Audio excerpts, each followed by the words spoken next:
Hoy hablaremos de agua contaminada en la GAM. El agua es un recurso indispensable para la vida, ya que mantiene el equilibrio necesario para la subsistencia animal y vegetal y contribuye al desarrollo de las distintas actividades que realiza el ser humano. Pero el mal manejo de este recurso puede ser un elemento de afectación para la salud. La acumulación de una o más sustancias ajenas al agua puede generar una gran cantidad de problemas de salud e incluso atentar contra la calidad de vida de los seres vivos. Esto fue lo que ocurrió el pasado mes de enero, cuando más de 107,000 personas de distintas comunidades de San José se vieron afectadas por la presencia de sustancias contaminantes en el agua.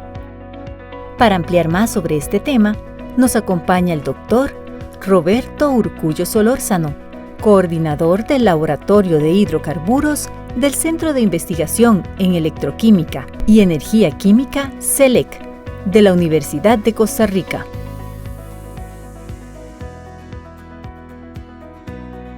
Roberto, bienvenido a Conciencia. Yo le agradezco mucho que usted haya dejado sus ratitos en el laboratorio para compartir importante conocimiento con nosotros.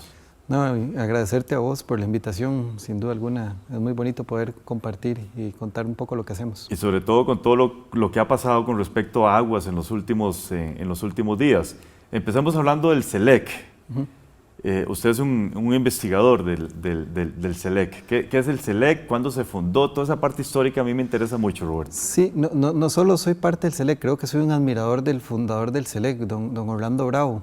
Y creo que soy un admirador del CELEC, el CELEC en general, pero del fundador soy un admirador porque tenía una visión de investigación hacia la sociedad.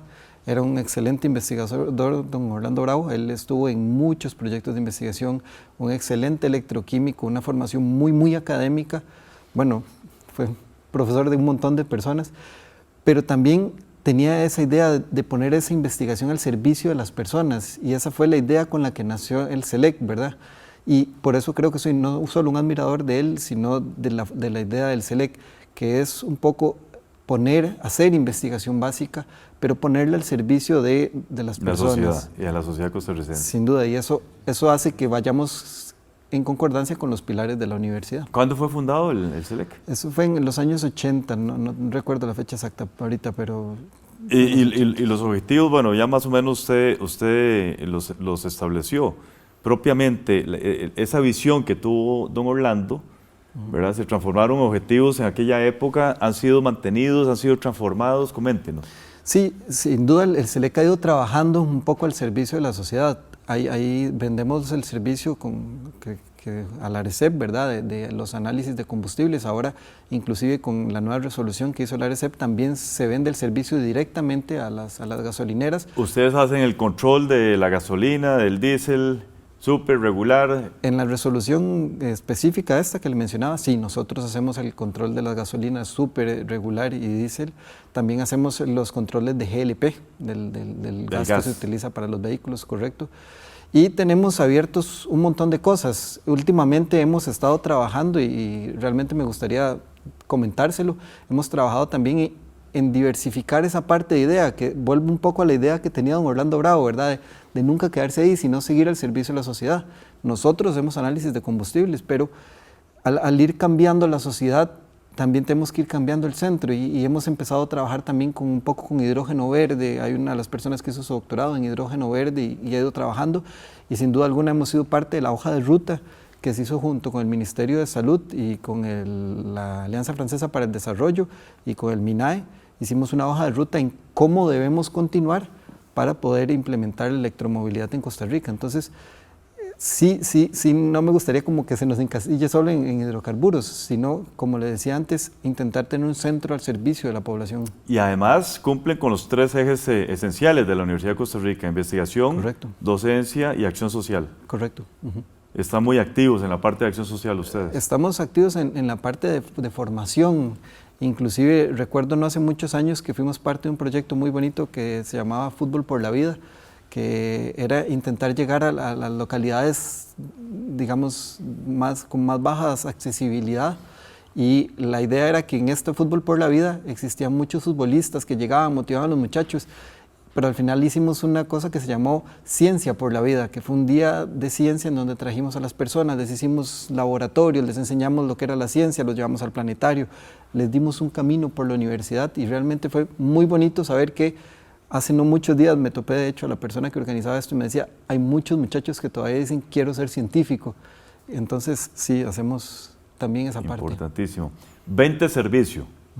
Ustedes realizan mucho, diferentes servicios para la comunidad. Coméntenos de esta parte. Tenemos varias direcciones en la venta de servicios. Una de ellas es, como le mencionaba anteriormente, le vendemos el servicio a la ARECEP, que es el ente que se encarga de hacer la regulación de las gasolinas.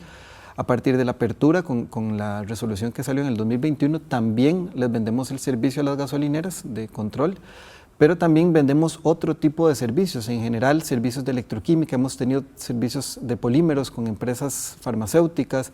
Actualmente, de hecho, estamos haciendo una negociación con una empresa que quiere ver problemas de corrosión, que sigue siendo electroquímica. Y como le decía, también hacemos el servicio de asesoría, como con la Alianza Francesa para el Desarrollo y la hoja de ruta nacional, que se continuó también con la GIZ, intentando ver cómo hacer el reciclaje, la segunda vida de las baterías. Entonces tenemos esas varias direcciones. En días pasados, hace unas semanas, Roberto, tuvimos la situación con respecto a las aguas de diferentes cantones, Tibás, Goicoechea y Moravia. ¿Cómo se involucró la Universidad de Costa Rica en términos generales en los análisis de estas aguas? A ver si nos comenta. Bueno, un poco la visión esta de la venta de servicio, de la asesoría y sobre todo porque la palabra salía en hidrocarburos y nosotros tenemos el laboratorio de hidrocarburos. Una de las personas que de hecho trabajó en algún momento con la ARECEP, ahora es parte de Recopel, dijo, ¿por qué no llaman a los especialistas en hidrocarburos, que es el laboratorio de hidrocarburos? Entonces tuvimos el llamado del Ministerio de Salud, quien nos pidió que por favor, si podíamos de alguna manera asesorar o dar la consulta de lo que estaba pasando. Eso ocurrió un viernes en la noche y después de ahí arrancamos con todo el proceso que... Y en menos de una semana ya ustedes tenían un resultado contundente, sí. Que eran silenos, eran 3 tipos de silenos, según le entendía usted en la conferencia de prensa. Es importante decir que esa es la sustancia primaria que vimos, ¿verdad? Habían otras cosas que, como lo decía yo en la conferencia de prensa, salen debajo del límite de detección de lo que nosotros podemos ver. Entonces, una de las principales ideas para seguir la investigación era poder intentar conseguir muestras previo a esos días que los recibimos. Yo en la conferencia de prensa lo mencionaba, que al tener concentraciones ya tan bajas, digamos, podemos determinar el sileno con seguridad y tal vez las otras que quedaran debajo del límite de detección que tenemos, podríamos darle trazabilidad.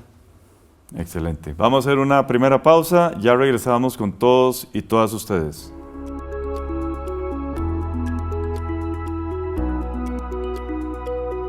Según el Informe Mundial de la ONU sobre el desarrollo de los recursos hídricos, más de 2.000 millones de personas en el mundo carecen de acceso a agua potable y saneamiento básico.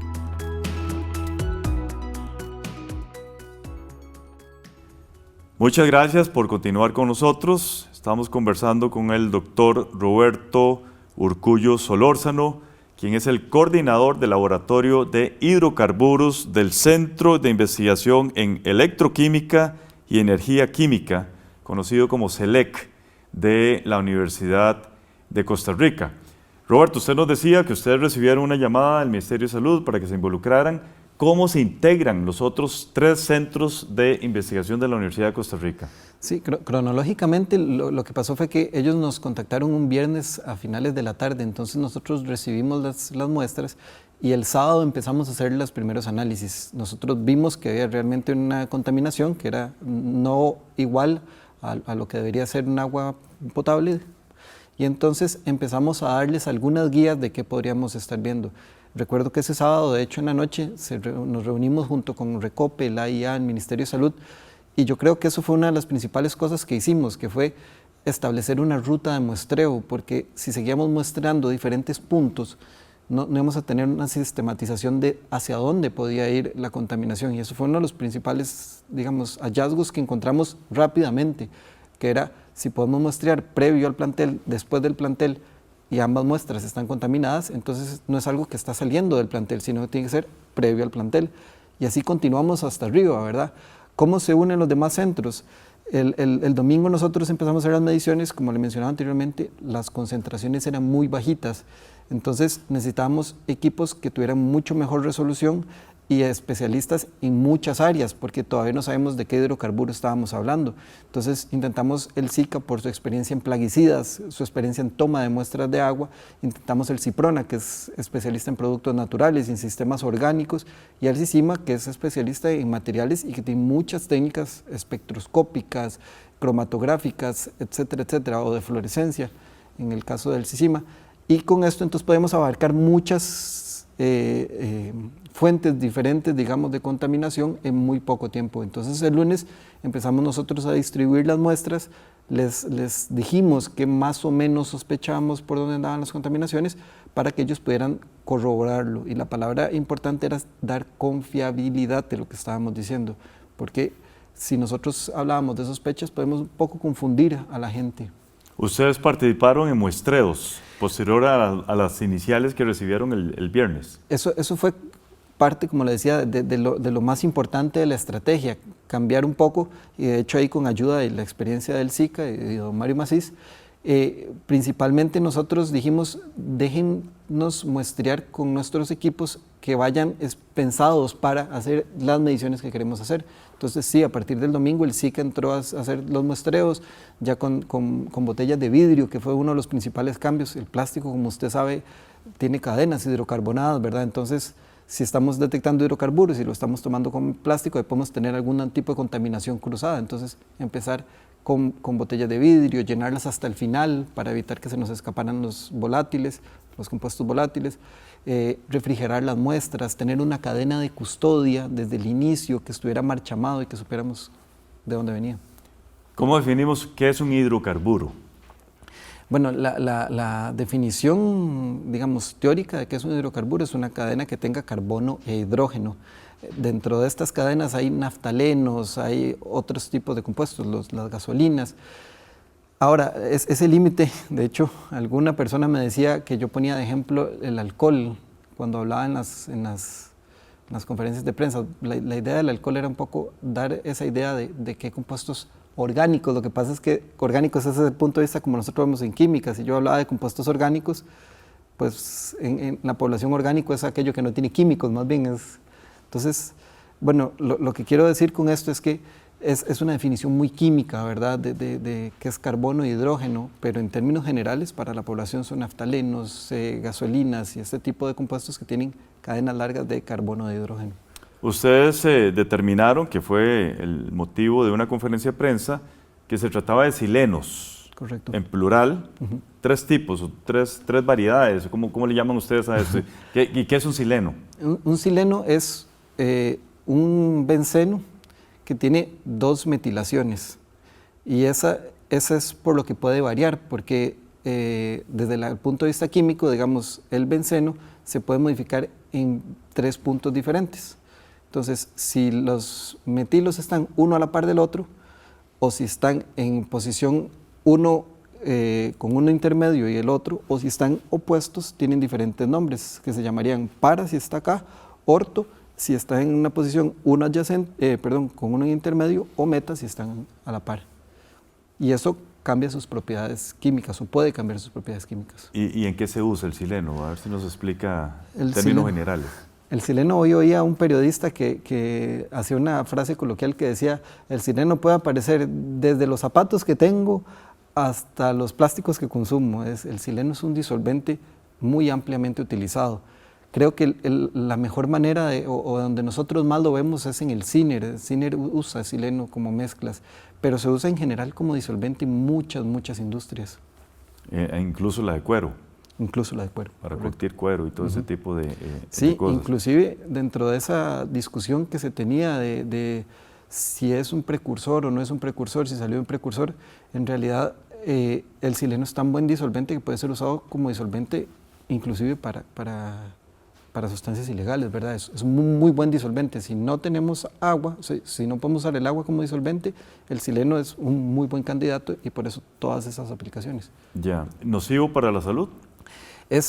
Bueno, Ariel, el regente químico de la universidad, hacía bien la mención de que es nocivo y las concentraciones.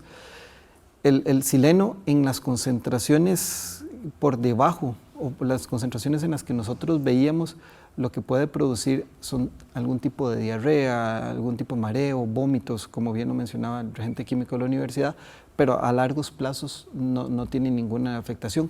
En general se secreta por la orina. Irritación de la piel también. Irritación de la piel, correcto.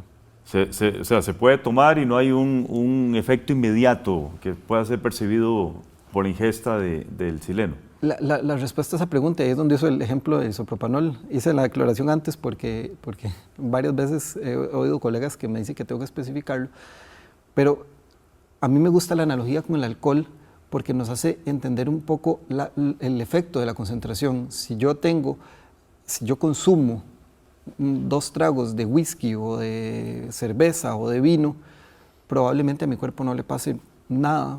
Tal vez si no estoy muy acostumbrado me siento un poco mareado o alguna de esas cosas, pero si yo lo consumo en una concentración muy alta, podría terminar inclusive muerto, ¿verdad?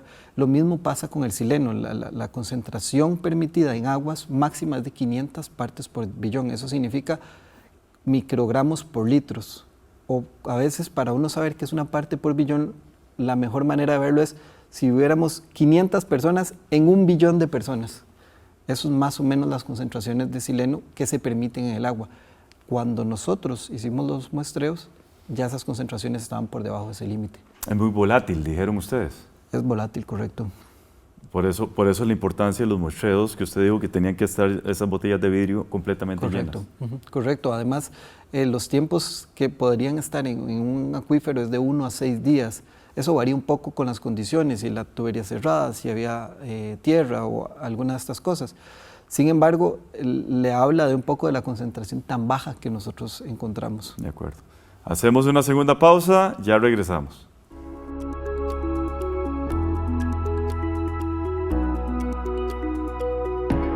Cada día miles de niños y niñas mueren a causa de enfermedades asociadas con agua potable contaminada, saneamiento deficiente o malas prácticas de higiene.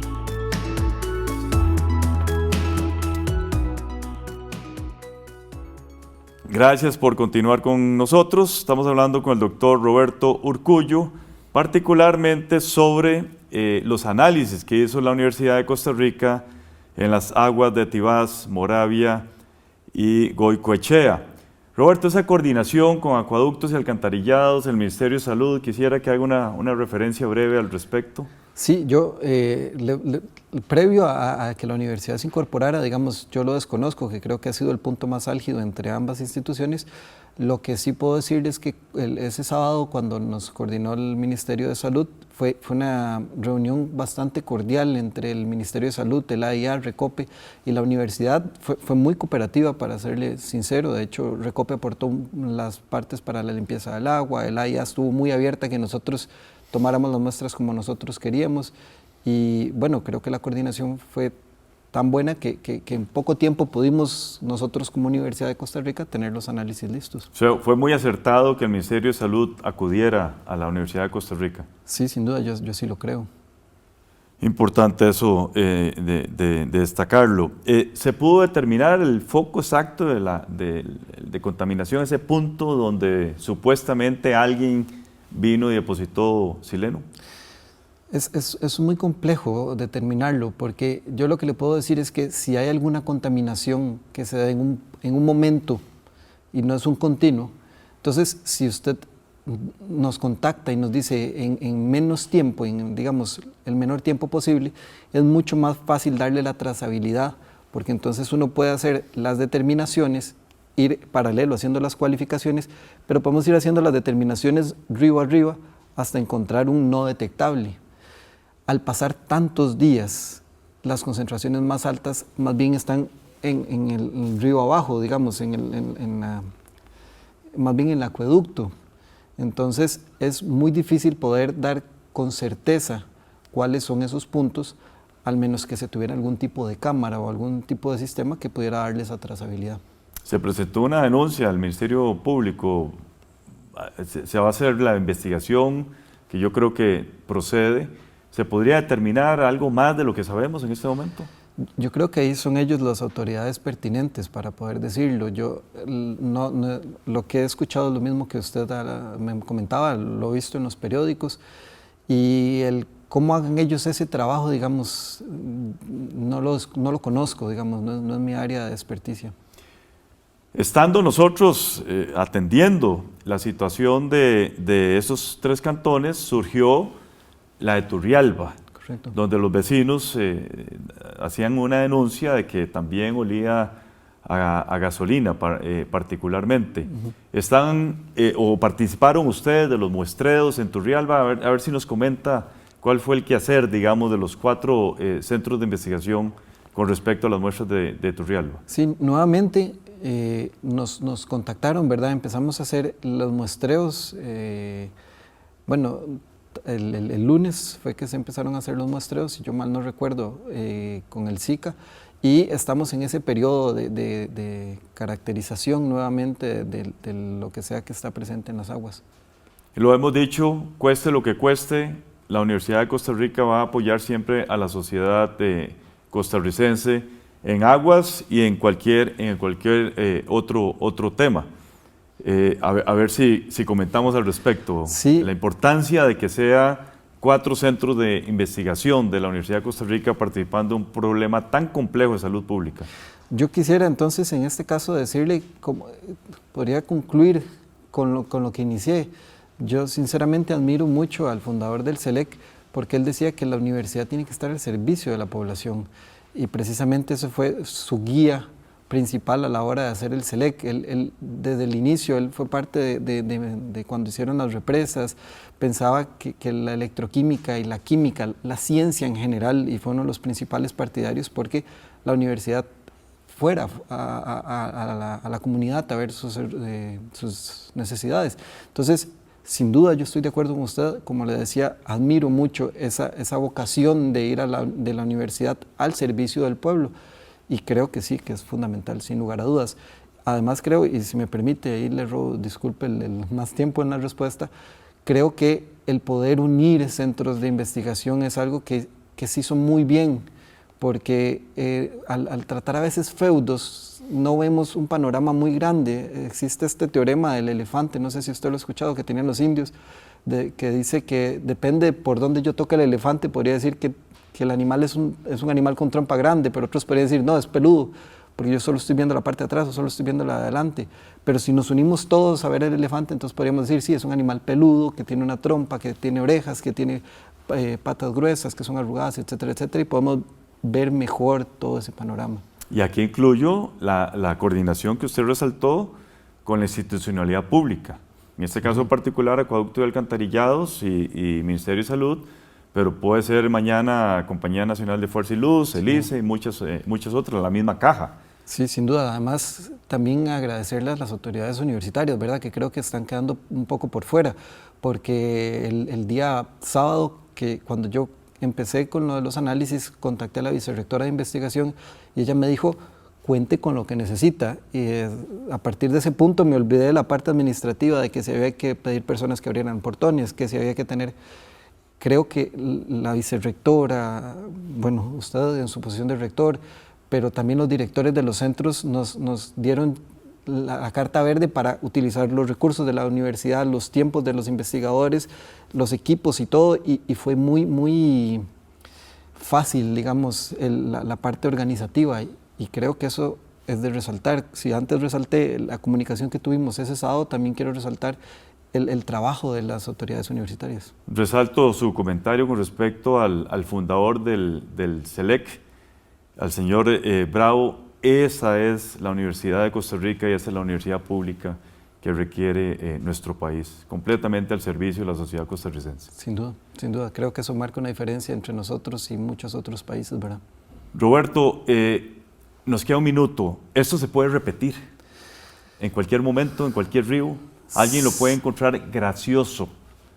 Sí, lastimosamente creo que, bueno, no es mi área, pero lastimosamente cuando tomábamos las muestras veíamos que realmente esas tomas estaban muy al aire libre, entonces sí se podría repetir, está un poco descuidado esta parte, ¿verdad? De hecho, no es una cuestión que esté diciendo yo, ya lo dijeron las autoridades, lo dijo el nuevo presidente de la AIA, lo dijo la ministra de Salud en algún momento.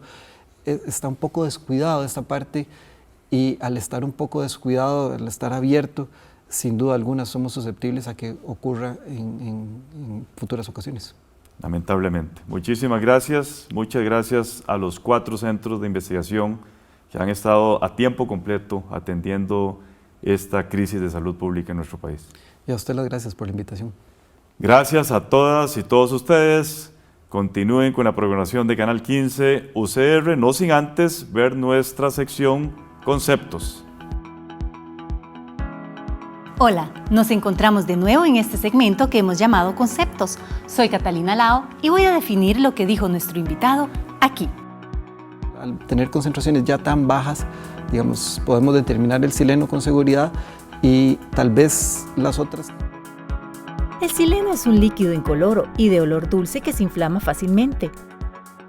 Durante semanas hemos escuchado hablar sobre este hidrocarburo, una de las 30 sustancias químicas más producidas en la industria y que también se encuentra naturalmente en el petróleo y en el alquitrán. El sileno se usa como disolvente en la imprenta y en las industrias de caucho y cuero. También se usa como agente de limpieza, diluyente de pintura y en pinturas y barnices. El uso tan variado que tiene este líquido hace que esté presente en grandes cantidades en el medio ambiente, y de ahí el riesgo de convertirse en un contaminante. Pero también el investigador nos dijo: digamos, el menor tiempo posible, es mucho más fácil darle la trazabilidad, porque entonces uno puede hacer las determinaciones. Trazabilidad se refiere a la posibilidad de identificar el origen y las diferentes etapas de un proceso de producción y distribución de bienes de consumo. En este caso, el investigador nos habla de la complejidad de identificar el origen de la contaminación debido a que ya había pasado cierto tiempo y la concentración del contaminante se había diluido en el agua del río y había llegado hasta un acueducto. Esto fue Conceptos. Les invito a acompañarnos en el próximo programa de Conciencia para seguir definiendo más palabras. No olviden visitar nuestras páginas de Facebook y YouTube. Hasta la próxima.